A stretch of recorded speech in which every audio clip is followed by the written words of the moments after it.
transparent, that, what's happening is content people are engaging with is driving purchase behavior and doing so in real time.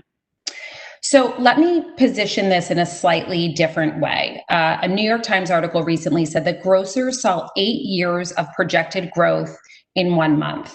So while this may be an extreme, this type of acceleration is happening all over.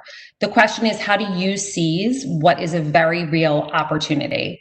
It requires engaging with your consumer in the right way. And this really starts with understanding how humans react to content. This has been top of mind at Whalar since we launched. And while we had our beliefs in what worked, we decided to validate these assumptions. So in 2019, we conducted the first ever neurological study looking at the impact that influencer branded content had on audiences versus branded ads on Facebook, Instagram, YouTube, and TV. We measured brain waves to do this. And what we found is influencer content, when done right, elicited 277% more of an intense reaction and was 87% more memorable. This is important because creativity drives emotion, emotion drives memory, memory drives recall, and recall drives sales. So this study really proved what we had known for a while, which is human-to-human connection works much better than brands speaking at people. But understanding this only gets you so far. Now, more than ever, brands need strategic partners that can help them successfully navigate the landscape and execute digital content that connects and converts, and do all of that quickly. Whalar is that partner. Our mission is matching brands with influential creators to produce authentic content at scale. We deliver on that mission via 3 key pillars: creativity, working with the most creative, authentic storytellers. In fact, we are the only influencer agency to have won a Cannes Lion. Our best-in-class technology harnesses the power of the Graph API to apply creator and audience data to drive the matchmaking process. And finally, we would be nothing without our community of 7,000 creators globally. They're diverse and representative of your consumer. So all of this results in unparalleled output that drives action. And it's because of this that we've had the distinct pleasure of working with brands across every vertical. And we are constantly evaluating that work to create best practices and actionable insights to ensure the output continues to get better and better.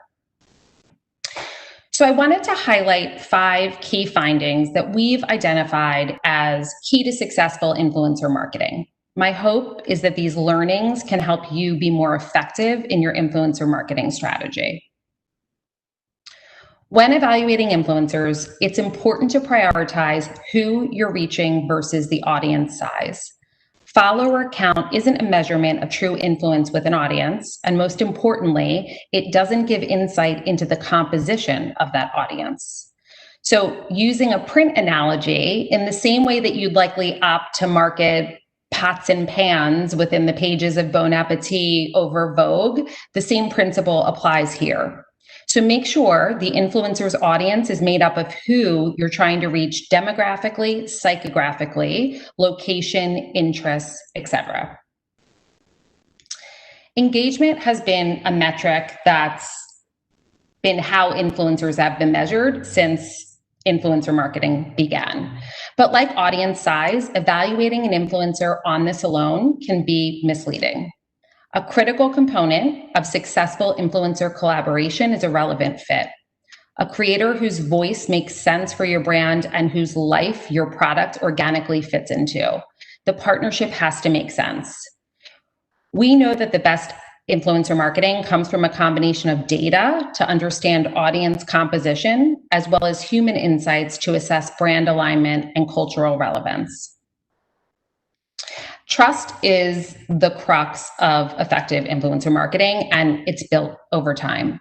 After all, you as a brand are tapping creators who have built trust with their audiences by sharing their stories, points of view, lives, style over time. Collaboration via a single post, specifically without any obvious or easily explained alignment, can result in the audience questioning the influencer's real affinity for the product.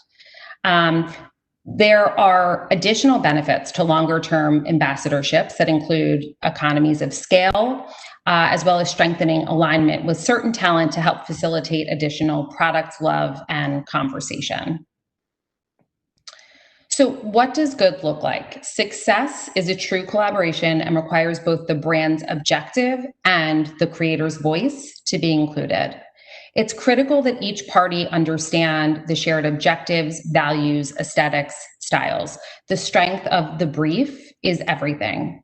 When done successfully, it offers marketers a scalable, creative production model that's on brand while talking to audiences on a much more one-to-one level. And finally, measurement. A client of mine once said, "You can't treasure what you can't measure." And I absolutely love that quote because all roads lead to measurement. If you think about it, to scale, you need to prove effectiveness. To prove effectiveness, you need to measure. To get more effective, you need to optimize. And to optimize, you need to measure. So embrace the tools that exist to enable full funnel measurement. The importance of measurement is the perfect segue to introduce Rachel Tipograph, founder of MikMak, which is an e-commerce platform that helps brands understand consumers better by connecting digital investments to online retailer insights. Hi, Rachel. Hi. Let me just stop sharing my screen. Oh, great. This worked out. How are you? I'm good. Welcome to my kitchen. Oh, I love it. It's great to see you. Too. So I have to say, it's so nice to be with you. I am an online shopping addict, so I absolutely love how seamless MikMak makes the experience. So thank you for that, first and foremost. I'd love to start by just digging in a little bit on how e-com has changed and then how MikMak has successfully evolved to address that. Yeah, well, you alluded to it in the beginning of your presentation. I mean, week of March 9th, the world changed, e-commerce changed, and my company changed in ways that I could never imagine. Consumer demand for e-commerce accelerated 5 years overnight. The easiest way to conceptualize it is one of my favorite people in the industry, who's now a dear client and friend, Gail Harwood. Back in the day, she's the CMO of Kellogg's. She would always say to me, "Rachel, love you, love MikMak." But the reality is 97% of our revenue comes from brick and mortar. And then fast forward to the week of March 9th, she calls me up and she goes, "Guess what? Now 33% of our revenue comes from e-commerce." Overnight. That type of growth is astronomical. And so what's happened is that, as people are settling into their ways at home, all of their shopping behaviors have moved online, especially within verticals that were lagging behind. So online grocery shopping, online liquor shopping has exploded. And it takes 21 days to build a habit. And we're pretty much 7 months into this pandemic. And all you have to do is look at China and Europe to know that even after those countries reopen, e-commerce continued to grow. It's here to stay. And if brands aren't thinking e-commerce first with their go-to-market, they will fall further and further behind. Great.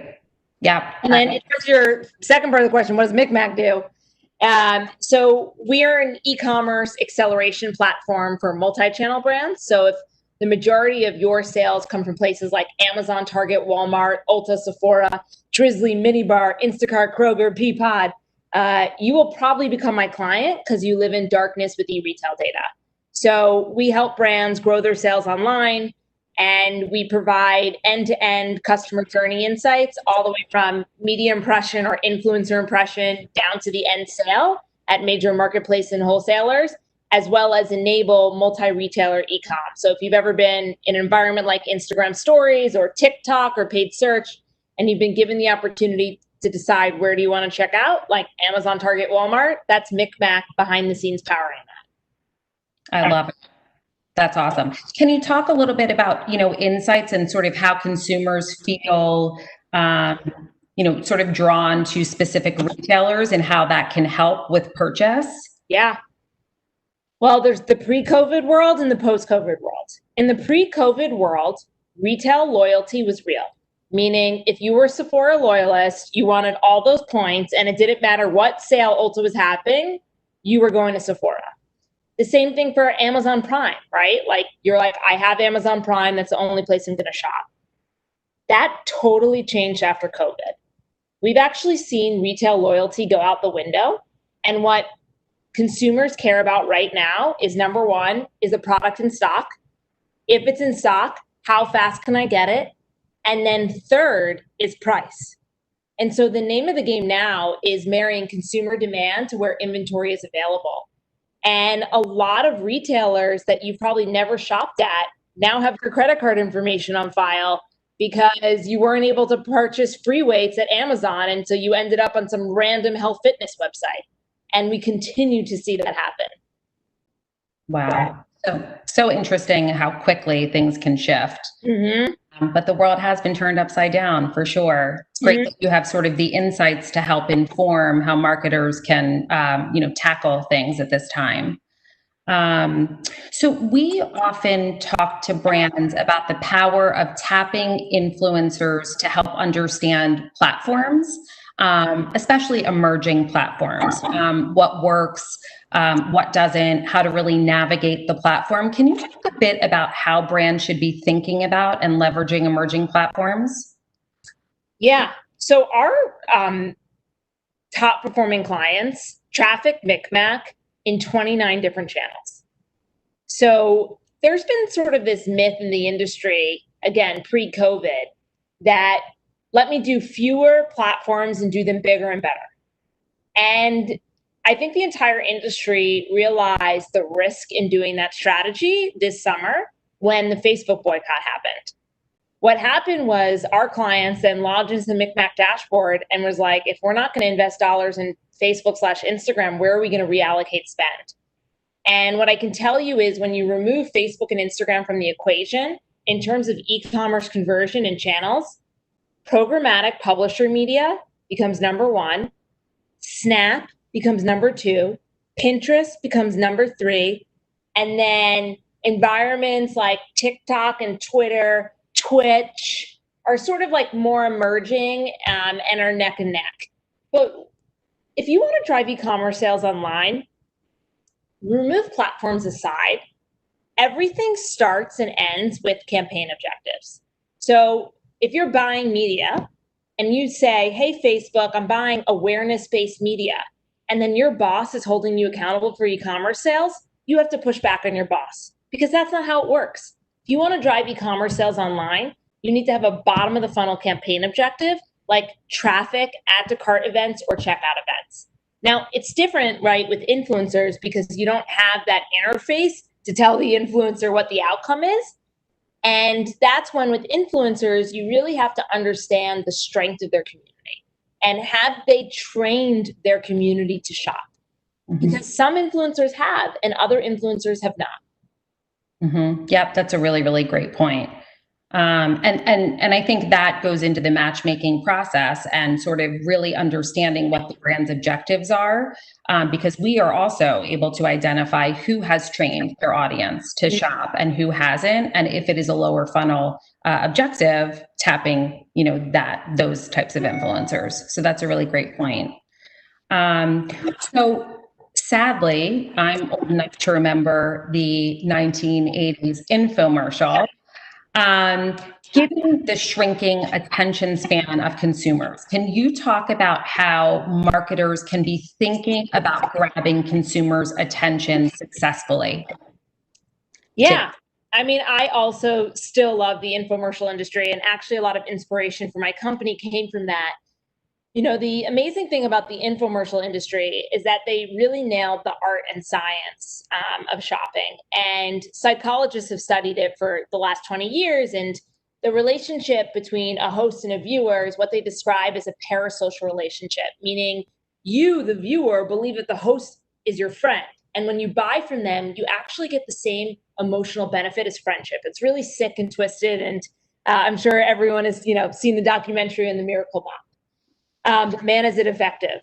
And so when it comes to how do you create engaging content, there's a lot to learn from the infomercial industry. And if you pay attention to QVC and HSN and, eVine, what you'll notice is that in the first 3 seconds, they show the product in full. In the subsequent 7 to 10 seconds, they're essentially showing you the how-to benefits of that product. What's the promise of that product? Now, those programs can go on for an hour. When you're talking about social media, you actually have 1.5 seconds to get a consumer's attention. And so MikMak, we work across every consumer product subcategory: beauty, personal care, food, bev, booze, pets, you name it. And there's creative best practices for each of those. But what I can tell you in a nutshell is when you want to sell products online, you don't try to hide it. You actually need to scream from the rooftops that you're trying to sell this product. Here are the 3 key benefits, and this is why you should buy it. And if you're in beauty and personal care, the most effective way to do that is before and after transformation. So everyone should follow my client at Elf Cosmetics. They kill it in this department. And Corey, the CMO, she's just so progressive and an amazing thought leader. When it comes to food, you pretty much want to open up on a food porn shot and then show the recipe on how to create that. When it comes to apparel and footwear, you want to show a product on a model of different shapes and sizes in a 360-degree view. Consumer electronics, it's more of that how-to, sort of what we at MikMak call the WTF. So you see something and you're like, whoa, how did that happen? Like, that's what's really effective. Wow. What does that mean for the 2020 holiday season? Understanding that sort of different verticals need to adopt different formats as we go into holiday. Any advice? Yeah. The 2020 holiday season is different than any other time, right? Because one, we're really spending the holidays at home, and it's been a tough year. So from like a sentiment standpoint, people are turning back to nostalgia. So one of my big clients is Hershey's. They're killing it because America right now is looking to turn back to pastime favorites. They want to be comforted.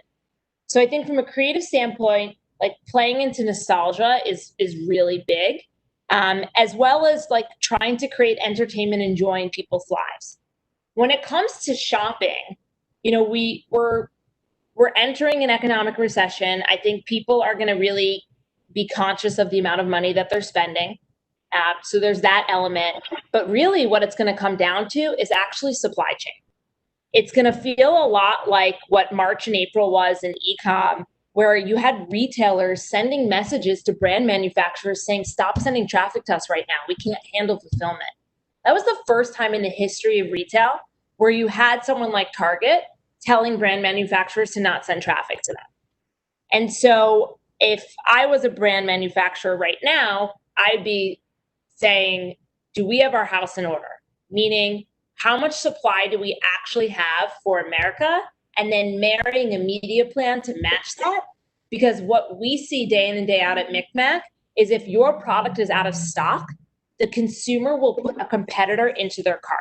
There's no brand loyalty now. And once that happens, you lose market share. And the thing about e-com and replenishment is all you do is hit reorder. It's a game of first to basket. Wow. Yeah, that's a shift for sure. You talked about parasocial relationships, sort of as it relates to infomercials. But, sort of those are defined as this one-sided relationship. And we see it all the time. Consumers feel like they know the influencers that they follow. They feel like, she's a close personal friend, and those influencers start to inspire purchase decisions the same way as a friend in real life would. Can you talk about parasocial relationships and sort of how brands can leverage those for success? Yeah. So, as I mentioned, like you believe that this person is your friend. And so from a brand standpoint, I actually think there's like a few great examples. If you think about flow, from the Progressive ads. Okay. Yeah. If you think about Jared from the Verizon ads, I'm blanking on the guy's name from the Subway ads that was like, walking every day. Jared. Yeah. Those are perfect examples of mass market brands applying the same principle. And really what that is about designating a host that you feel represents your brand values and then repetition. Mm-hmm. Like, that's really what it takes. And all of a sudden, your brand becomes synonymous with that person's face. And, hopefully they have a personality that connects with the customers that you're trying to attract. And they will build that parasocial relationship. It is all about repetition. Mm-hmm. People want to feel like this is a person that is constantly showing up in their life. What happens on the flip side is if you, the brand or the host, cross a line that people find unacceptable, that's when things become a slippery slope. And so, that's always the caution with like influencer media, and brand safety is something that's, very top of mind for people. Can you just sort of digging into your point, I know in the past you've talked about, and I found it really interesting about how these parasocial relationships can really humanize a commodity, right? So like very sort of like specific businesses.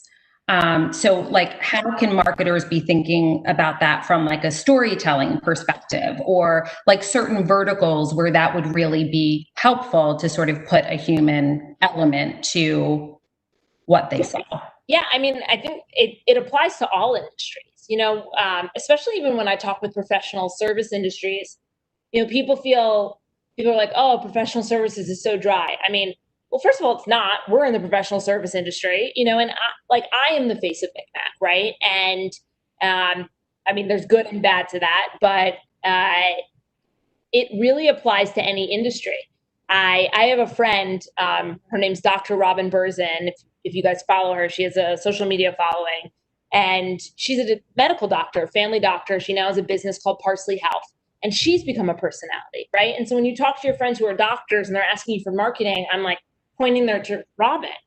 And, everyone has the opportunity to really build that parasocial relationship because we all essentially have a video device in the palm of our hands. So it applies to all industries. Do you have any advice, like just sort of thinking about, multiple age groups on the same platform, on how like marketers can think about engaging, Gen Z, Gen X, millennials, et cetera? Yeah, I mean, that all comes down to like your audience segmentation and content strategy. And before I started building MikMak, I ran global digital at Gap, and they hired me because they wanted to lower the average age of their customers. So when I started, it was a 47-year-old woman. When I left 3 years later, we knocked a decade off the customer. But to do that, I had a challenging conversation with my boss, who was the CMO at the time, and he got there. But his name was Seth Fardman. He went on to be the CMO of Spotify. I said, Seth, I can't send any 20-something to Gap.com.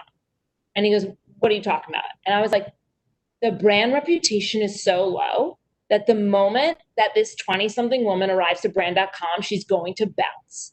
And that's when in 2011, I created this influencer program that was way ahead of its time. It was called Style Buy. And the whole premise was we're going to send our best product to different types of fashion and lifestyle influencers, tell them to style it however they want, photograph it however they want. The only requirement, and this is 2011 when blogs were still relevant, was that they had to put a piece of JavaScript code on their site. And what it was the Gap.com shopping cart. Because my premise was you need to convert people in the places where they spend time. Right. And so if, you loved what something Navy was wearing, buy it there. Don't send them to Gap.com. And I think influencers are an amazing vehicle to drive diverse customer acquisition at different age levels, because it's really hard to do that in organic, because in organic, you have to be one to many and you can't segment. So segmentation really happens within influencer media and paid media. Definitely.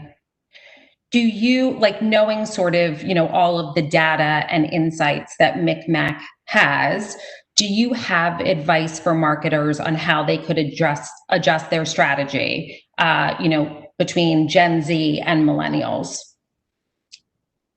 So, I mean, from a technology standpoint, like the infrastructure behind what you're going to do to go to market, it's exactly the same. From a content standpoint and a channel standpoint, like that's where it differs. If you're Gen Z, obviously today, like you're spending so much time in TikTok. Mm-hmm. And the thing about TikTok is that it's amazing how personalized it is. Like my TikTok is totally different than my girlfriend's TikTok. And, we live in the same apartment in New York City. And so, I mean, that's just a sure place. Snapchat is obviously still relevant. Instagram DMs are relevant for like a younger community.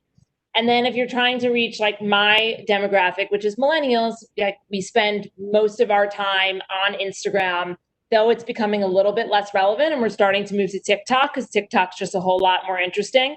We're on Twitter for politics, and we're really kind of off of Facebook. And then if you move to Gen X and baby boomers, then that's really about Facebook, Instagram, Twitter. So it depends like who you're going after and where the audience is spending time. But the tactics and the technical infrastructure remain the same. Meaning like you still need the same measurement tools, you still need the same DSP, you still have pixels, you're still segmenting audiences. It just needs to be the content and channel mix that differs. So for marketers who, aren't necessarily millennials or Gen Z, it can be challenging to really be on top of up and coming platforms, right? Do you have any thoughts like how do you even, as you sort of get older, make sure that you know what's next? Hire employees who are younger than you. Like it's as simple as that.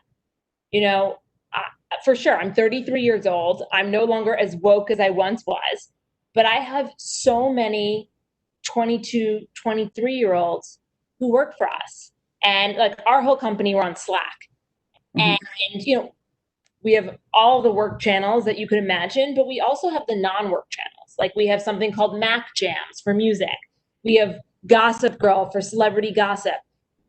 And I just get to be a fly on the wall and see what all my employees are discussing. And like, that's how I stay relevant now. I also make I probably spend too much time doing one-on-ones with employees, but that's how I get to figure out what's up and what's happening in culture. And when I think about my mentors who are older than me, and I think about why did they choose, they were CEOs, CMOs of the biggest brands in the world, and they were spending time with me when I was 22, 23.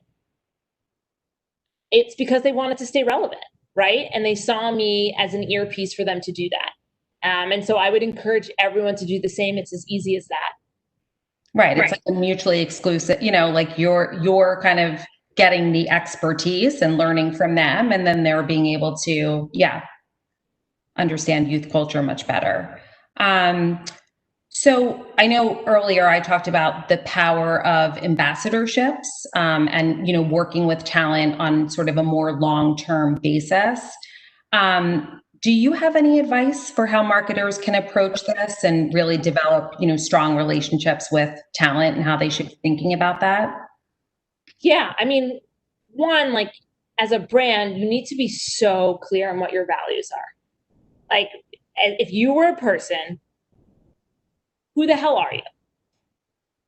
What do you stand for? What do you value? What would piss you off? Like putting that all on a piece of paper as if you're a brand.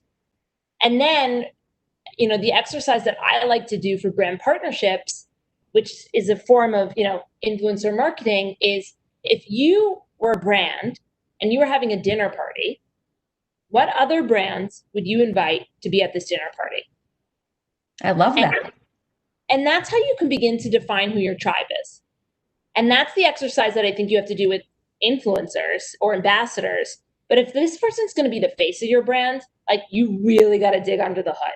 The same way, like when you were hiring like a C-suite employee, like you got to know where the dead bodies are and make sure that this person is like really reflective of what you want your brand to stand for. because it can, as everyone knows, it can go the wrong way. And so I think being super thoughtful with ambassadorship is important. Yeah, I love that. One of MikMak's offerings is really helping brands understand when it comes to sort of the creator and influencer space, which ones specifically drive commerce. So can you talk a little bit about that and how brands really know if their influencer investment is working?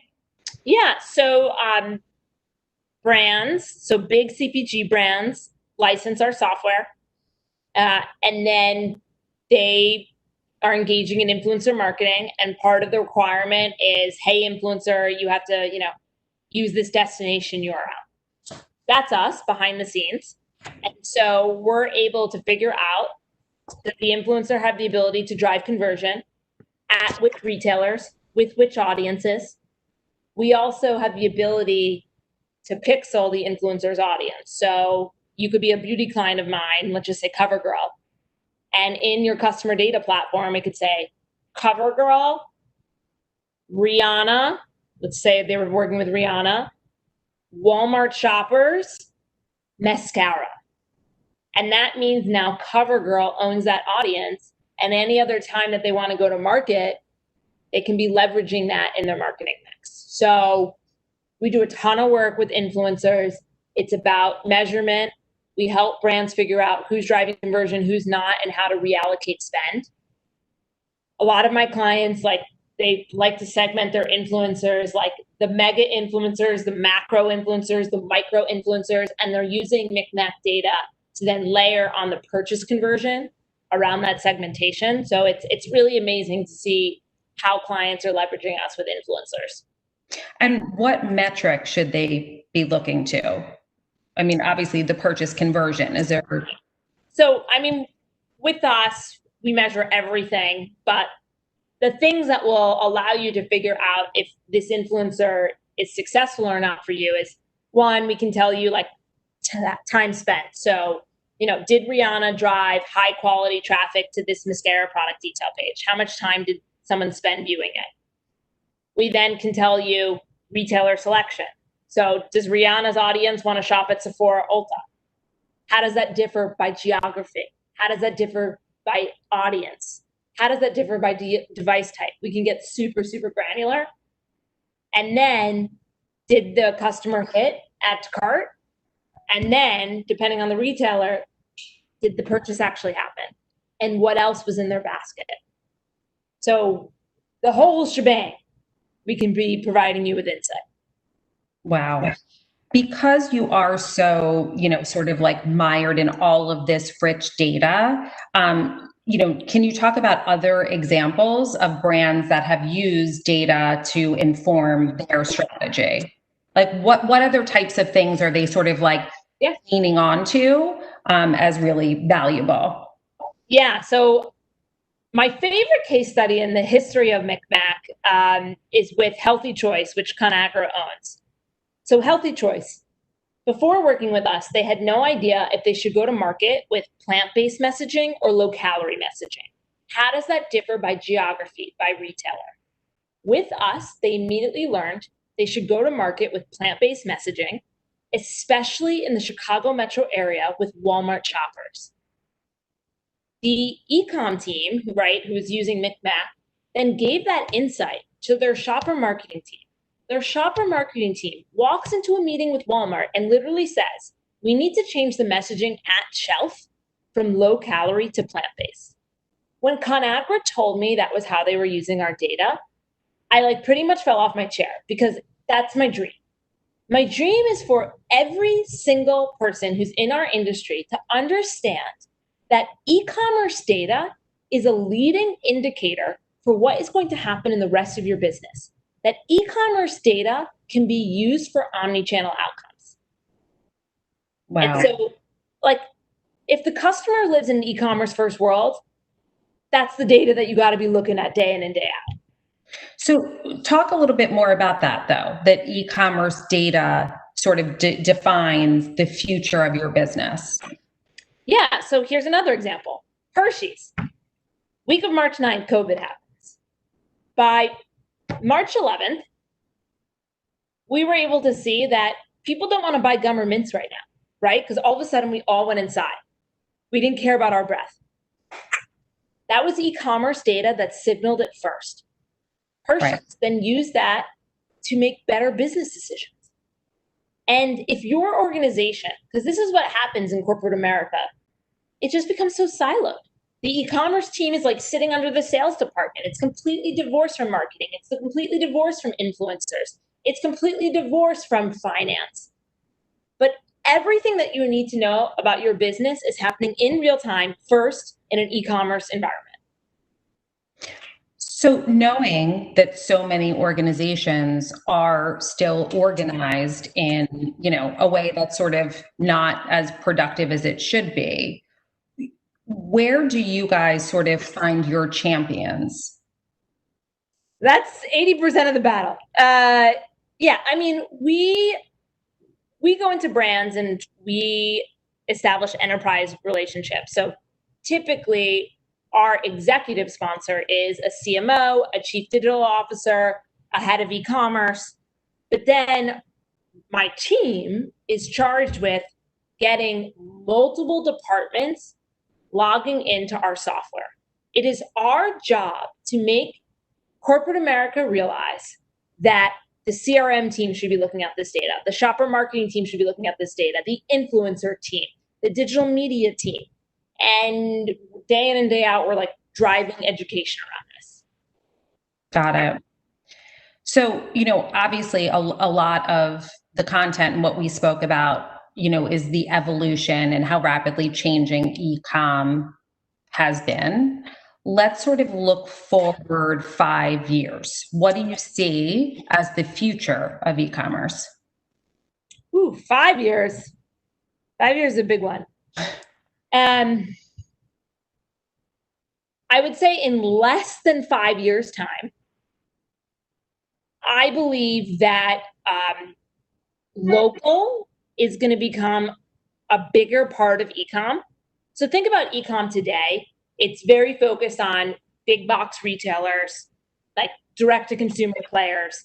But like all of local businesses is kind of not participated in e-commerce in a significant way. Instacart, Drizzly are actually marketplaces aggregating local retailers. I think you're going to see that happen in every single type of industry. And I believe that last mile delivery is going to be solved. So right now, the unit economics around last mile delivery actually make no sense. So, this is click and collect, pick up in store, or you have someone like an Instacart shopper, Shipt, Postmates, like physically coming to your door. All of those things actually lead to like less profitability. And the only way that this actually will work is with robots. And I truly believe in less than 5 years' time, robots are going to be delivering us our products. And I stand behind that so strongly. Well, I've seen you make predictions before, Yeah. And they've come true. So I guess I'll be seeing a robot at my door. Yeah. And then my other big one is I think that Apple CarPlay is one of the most underutilized media channels right now. And I think a lot's going to happen there. But I especially think that connected commerce in cars are also going to become a very big thing. So yeah, let's actually dig into that because, I know you have talked a lot and I always find it really fascinating about these like untapped platforms and places that marketers should be first. Can you sort of talk about that? Yeah. So, I mean, think about podcasts 3 years ago. Of course, if you had a podcast 3 years ago, you were in the top 10 charts because you had no competition. So any brand or any celebrity or any influencer that started to do podcasts in the past 3 years, like it's gold because they got there first. I would say the same right now for Facebook Messenger. Facebook Messenger is being completely underutilized by brands. There's total white space there. You look at something like TikTok, I brought up Elf Cosmetics, but I just have a lot of heart for them.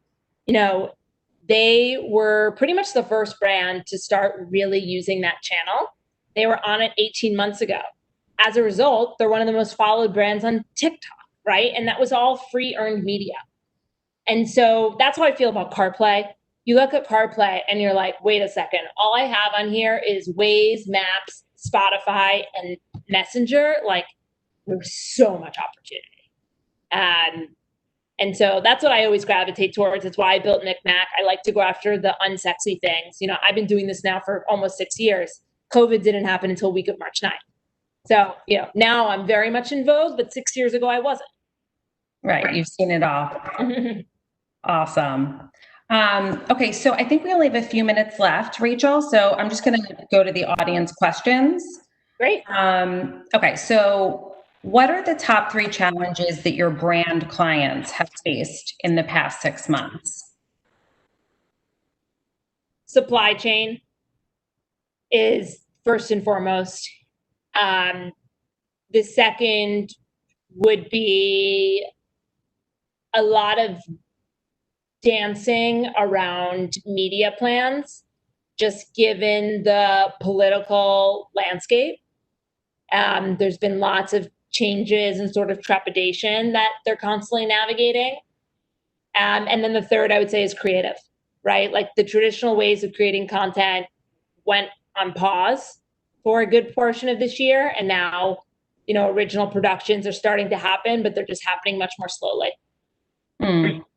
Okay. So this question, what brands are doing a good job of using influencer marketing to drive revenue?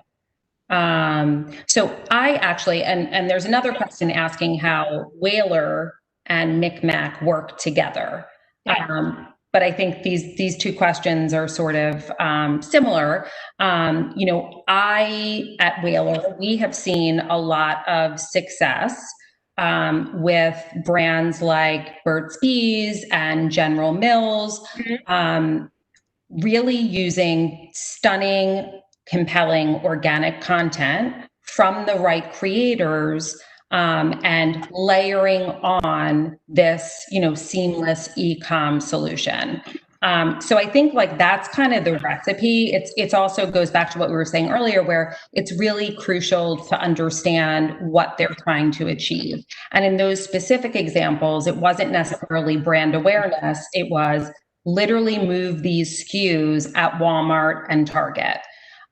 So making sure, to your earlier point, Rachel, we were casting very much with that lens, with creators who have trained their audiences, with creators who, you know, shop at those places, and live a life where those products make a lot of sense. And then making sure that the content is incredibly shoppable. So for me, those brands are General Mills and Burt's Bees. Yep. Yeah, they're great examples of shared clients of ours. Yeah, I would say, you know, outside of that, our clients at P&G do a fantastic job, especially the hair care business. So I check out Owsik, Pantene, Head and Shoulders. They really do a fantastic job. In other types of categories, I would look at Lego. You know, toys is an interesting category because you have this added dynamic of not really being able to advertise to kids. So I think it's just an interesting thing to watch how they navigate that. And they're a great partner of ours. And then I would say outside of that, like the pure play D2Cs, when you're launching a pure play direct to consumer brand, you do 2 things when you start: niche paid media targeting and influencer seeding. Like that's it. That's the whole recipe. And not that I'm endorsing this product, but it's definitely a wildly fascinating influencer case study is Fit Tea. It's this diet tea drink. This company, when they came out, they took all the pennies they had and they gave it to the Kardashians. They gave it to other major celebrities. And they went mega influencer seeding, and that thing started to pop. And then they went micro seeding, and their whole business, which is now a several multi-million-dollar Fit Tea business, has been driven via influencer acquisition. Right. Yeah. That's a great example. What is one thing you want to do more of into 2020? You got 3 months left. Things I want to do more of in 2020. So the world has changed this year. And it's wild to think about the things that I say this year that I wouldn't have said in the past. But brand.com, so like dove.com, pop-tarts.com.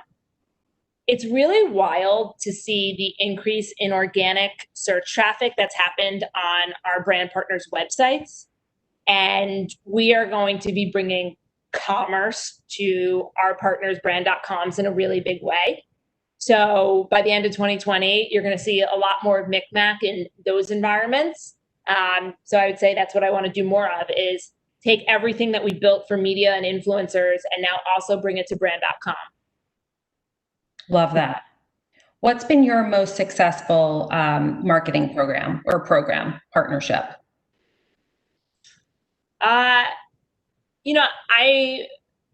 I've been building this company for 6 years, but I pivoted halfway through. So the software that we have in market has pretty much been in market for 3.5 years. And I'm proud to say that some of my earliest clients are still my clients. Now they're my biggest clients. So L'Oreal, I work with L'Oreal, I work with Unilever, I work with P&G, I work with Keurig Dr. Pepper, I work with Lego.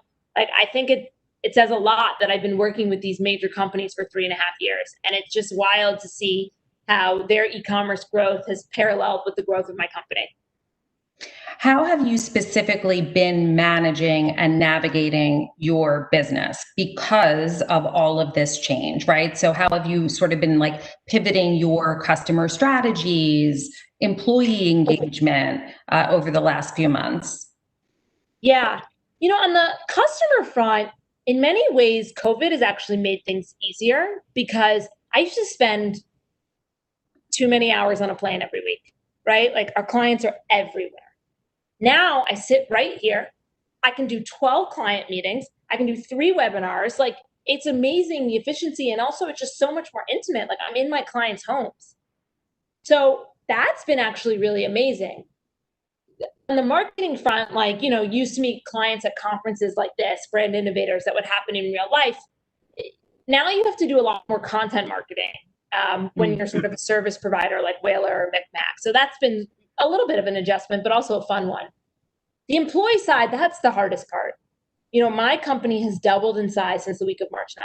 I now have more new people than I have old people, meaning the majority of my employees have never met me in real life. The majority of my employees never stepped foot in a MikMak physical office. It's wild. Yeah, it's a lot, and it's unprecedented, and I'm not going to sugarcoat it. It's really hard, and I spend so much of like my emotional energy thinking about this. I think we're doing a decent job, but there's so much room to grow. And I just am constantly asking employees for feedback because that's how we get better. So I think, a lot of businesses are struggling with that same challenge. Have you found specific like tactics that have worked just to sort of raise morale or make people feel a part of the team? Yeah. It's kind of like organized speed dating.